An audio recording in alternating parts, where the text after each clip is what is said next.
Hume Harvest Festival today has been fantastic. People having fun, getting together. It's been a great time.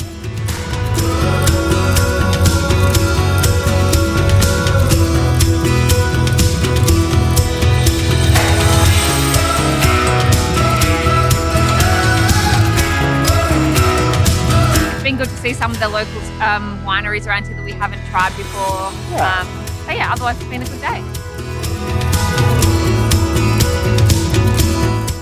It's just been exciting to be down here and listen to the music, eat the food, drink the wines, and just know what's going on in our local area.